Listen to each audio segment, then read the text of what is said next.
restez fidèles sur Seneweb TV, seneweb.com et dans l'ensemble de ces plateformes digitales. Ce matin, nous avons encore l'immense plaisir de recevoir, comme d'habitude, les acteurs et les actrices culturelles, les promoteurs culturels. Aujourd'hui, nous allons faire focus sur la quatrième édition du festival Kino Teranga, comme son nom l'indique, Kino de l'hospitalité au Sénégal, initié par Fifi Bakhoum, qui est une actrice, productrice culturelle basée ici au Sénégal. Nous en sommes à la quatrième édition. Nous allons parler de ce festival aujourd'hui, parler de ses enjeux, parler aussi de ces nouvelles innovations pour cette 14e édition qui aura lieu à Dakar et sur quelques lieux dakarois comme dans les centres culturels et à la Maison de la Culture d'Outasek. Donc nous allons laisser la parole à Fifi Bakhoum qui est notre invité de ce matin. Fifi Bakhoum, bonjour. Bonjour, merci beaucoup pour l'invitation. Merci d'avoir accepté notre invitation. Merci aussi pour votre belle initiative qui est le Kino Teranga, qui est un festival qui se passe chaque année ici dans la capitale sénégalaise. Qu'est-ce que vous pouvez nous dire de cette belle initiative qui est une vitrine culturelle aujourd'hui, qui regroupe pratiquement beaucoup d'acteurs culturels venus d'horizons diverses? Alors, le Kino, déjà, bon, je vais juste rectifier un peu, c'est la quatrième édition. Quatrième édition, oui. Mais on souhaite bien arriver à... Oui, oui, quatrième édition, oui, effectivement. Oui, alors pour la petite présentation du Kino, donc c'est comme son nom l'indique, cinéma en allemand. Donc c'est un mouvement international de cinéastes indépendants qui se retrouvent dans différentes villes du monde pour créer, partager des films ensemble.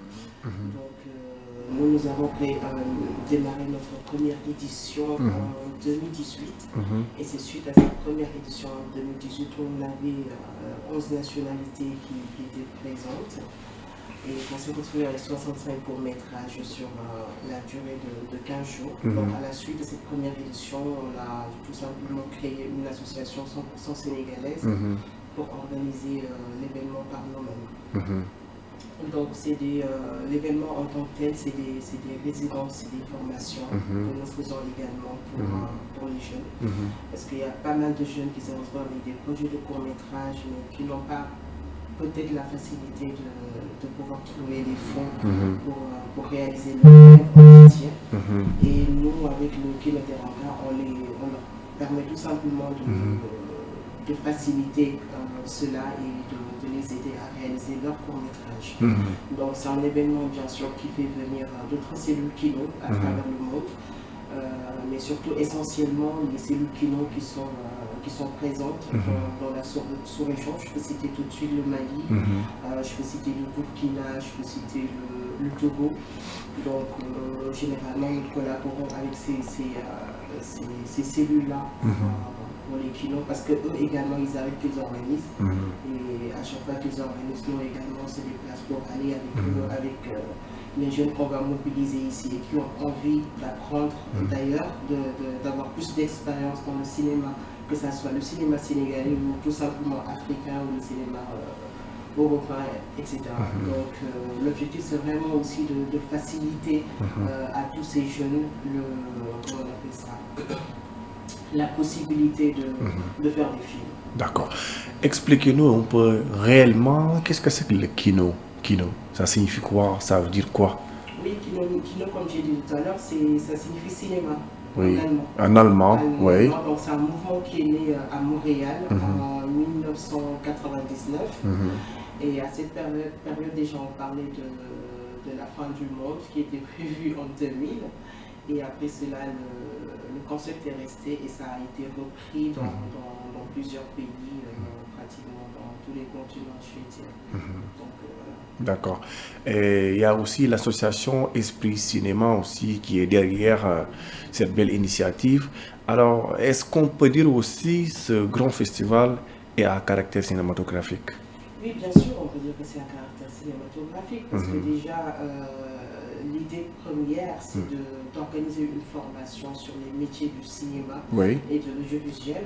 Et ensuite, on ne s'arrête pas seulement à la formation.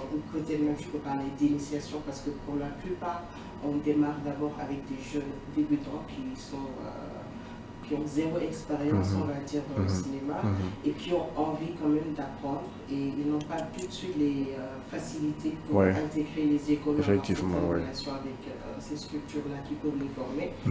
Donc nous, c'est ce travail que nous faisons avec eux premièrement, et ensuite on les accompagne sur la réalisation de leur premier projet.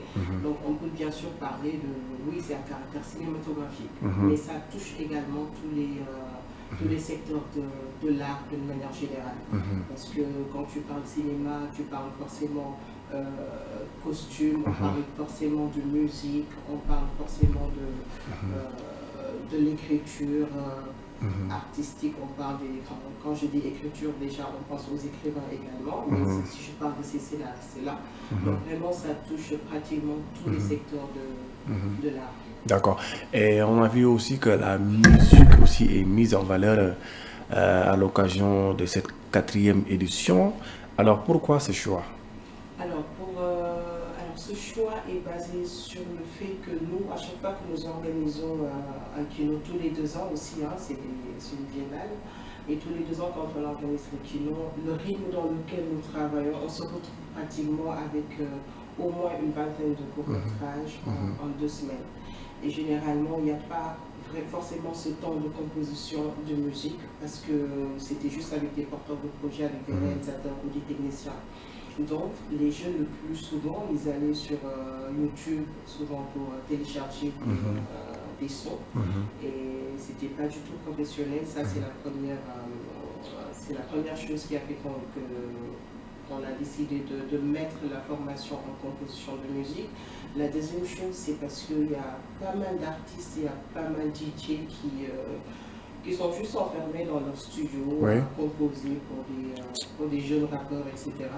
Mais c'est des gens qui ont leur place dans le cinéma. Parce que déjà, ils ont ce travail qu'ils font de base, c'est-à-dire composer.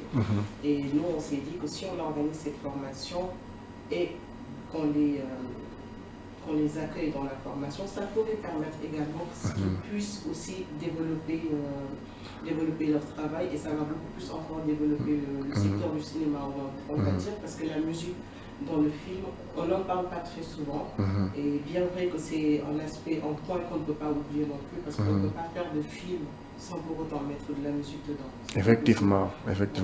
Donc je peux dire que c'est une biennale dans une biennale, parce que l'événement aura lieu en marge de la biennale de Dakar à sa 15e édition. Votre événement, le festival Kino Teranga, aura lieu du 13 au 21 novembre à Yen. Et quelles sont les autres localités ciblées pour organiser et tenir quelques activités là-bas? Alors déjà, nous, pour chaque édition du festival, on se déplace. Donc c'est un festival itinérant, parce qu'on a également, notre souhait, c'est de couvrir tout le Sénégal et faire profiter à tous les jeunes de toutes les régions, toutes les localités, de vivre ces moments cinéma. Donc pour cette édition-là, on a prévu d'abord de faire une formation à Dupasek, du 28 octobre au 8 novembre. Mais cette formation, c'est réservé aux compositeurs de musique, parce que l'idée, c'est qu'après, on puisse continuer le travail durant les résidences qui vont se tenir à Yel, pour qu'ils puissent venir travailler sur la bande originale des ça concerne que les musiciens, pour la formation, les gens qui s'activent dans le milieu musical. Exactement. Donc la plupart des activités, je vais dire que c'est concentré à Yen pour cette année, mais généralement pour les autres éditions, à chaque fois qu'on faisait une session à Dakar, on partait dans une autre ville pour faire une autre session de 72 heures ou de 48 heures. Mais cette année, nous avons préféré concentrer le tout à Yen et d'ouvrir le plus largement possible, afin d'en faire profiter aussi à la population de l'île, parce qu'il y a pas mal d'artistes qui sont là-bas et qui sont intéressés par le cinéma et qui n'ont pas souvent ces possibilités-là de venir à Dakar, voilà, d'avoir des activités comme ça qui se tiennent ailleurs. Donc on s'est dit qu'il serait plus simple de concentrer toutes les activités là-bas, et d'autant plus que peut-être qu'on va y revenir, d'autant plus que le parrain en question, il a aussi sa maison et son studio ailleurs. Ça facilite encore plus. Alors vous avez parlé tout de suite de la Biennale aussi de Dakar, qui nous avons organisé cette édition, c'est vrai, en même temps de la Biennale, mais c'était pas un truc qui était voulu, hein, parce que la première date qu'on avait retenue, c'était sur la période du mois de juillet. Mais bon, souvent, comme on dit au Sénégal, c'est quand même difficile quand on porte des initiatives comme ça. Il y a des lenteurs administratives, oui. Qui fait que souvent tu es obligé de reporter en attendant d'avoir des retours. D'accord, pour avoir à ce que toutes les conditions soient réunies. Je pense que, et bizarrement, c'était la même chose qu'il y a 2 ans aussi. Et après, il y a une semaine derrière, quand on a réfléchi et qu'on a regardé les images de mai, on s'est dit, mais c'est à la même date en fait qu'il y a 2 ans. C'est juste pour dire que c'est pas quelque chose qui est voulu. L'objet, c'est pas d'organiser le kilo en même temps que la biennale, mais c'était juste une coïncidence parce que tout simplement, il y avait des lenteurs sur les dossiers. D'accord. En termes d'innovation pour cette année, qu'est-ce qu'on peut s'attendre? Oui, en termes d'innovation, je pense qu'on en a parlé tout de suite. C'est la formation sur la composition de musique. Oui, en dehors de la formation, oui. Oui, en dehors de la formation, avant au kino, on restait juste sur la formation, on restait ensuite sur les résidences directement. Mais cette année, nous avons voulu quand même créer organiser des panels, des masterclass avec les professionnels du cinéma et aussi les professionnels de la musique. Et également revenir sur certains films qu'on va projeter, c'est-à-dire les films de nos pionniers, on va dire, tels que Moussa Sen Absa. On a prévu de projeter un de ses films dans le métrage alien, aussi avec l'art. Lequel parmi ces films? Khalé. Oui, parce parce que Moussa Sen Absa, quand même, ces films sont très musicaux. Pourquoi le choix de Khalé alors qu'il y a Madame Brouette et tant d'autres films qui sont là?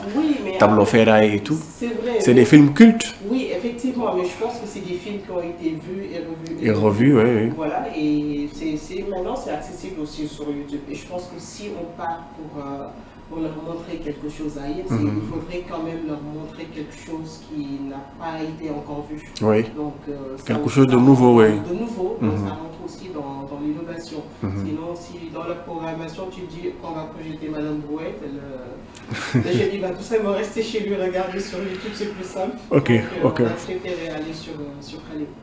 Alors, on a vu aussi Baba Mal sur les affiches.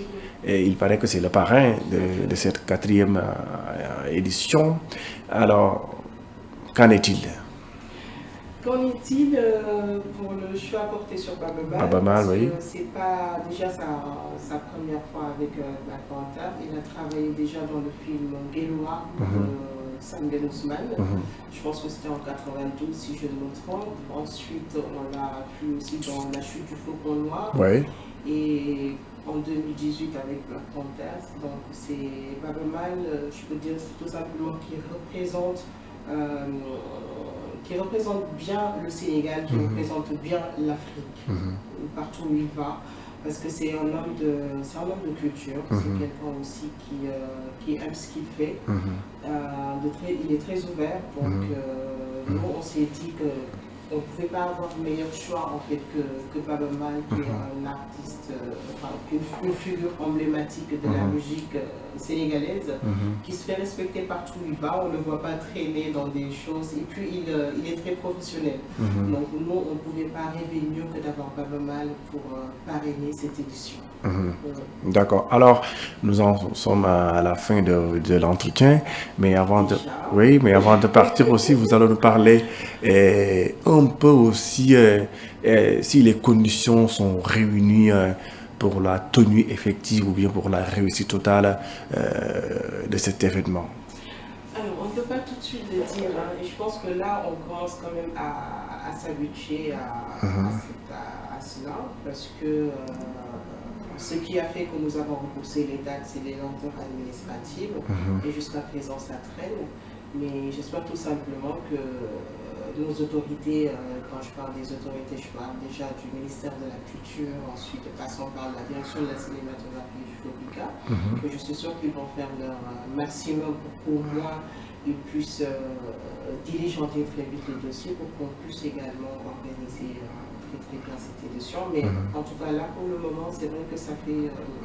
c'est un peu difficile quand même, hein, parce qu'on sait qu'au Sénégal, peu importe ce qu'on doit régler, même si c'est en termes d'hébergement et tout, il y a forcément un truc qu'il faut sortir un minimum pour démarrer. Donc on a quelques blocages quand même sur ce coup-là. Mais bon, nous espérons que d'ici le début des activités, que tout va rentrer dans l'ordre. Alors, le mot de la fin? Le mot de la fin, c'est juste remercier tous les partenaires sans pour autant les citer, pour éviter de faire la publicité, mais au moins nous remercions aussi la direction de la cinématographie à travers M. Germain Colli, le directeur, et aussi le directeur du FOPICA, le secrétaire permanent, M. Aluké Babadjan, parce qu'également ils font de leur mieux pour nous aider, pour que cette édition se passe très bien, et finir par remercier tout simplement le parrain Babaman pour sa disponibilité et ses conseils qu'il nous donne tous les jours, et le remercier aussi d'avoir accepté d'être le parrain de cette édition. Merci aussi à vous aussi d'avoir accepté notre invitation. Je rappelle que la 4e édition aura lieu du 13 au 21 novembre à Yène, mais il y a aussi un avant-première à la Maison de la Culture d'Outasek avec une formation qui consiste à faire le renforcement des capacités nécessaires à ce qui concerne les acteurs de la musique. En tout cas, merci d'avoir accepté notre invitation. Donc, nous vous donnons rendez-vous très prochainement ici. On vous invite également à l'ouverture le jeudi 24. Merci beaucoup. Nous y serons, Inch'Allah Rabbi. Merci à vous aussi, chers téléspectateurs. C'était Fifi Bahom, notre invité de ce matin. Nous vous donnons rendez-vous très prochainement ici sur Seneweb. Merci et bonne suite de programme. Merci.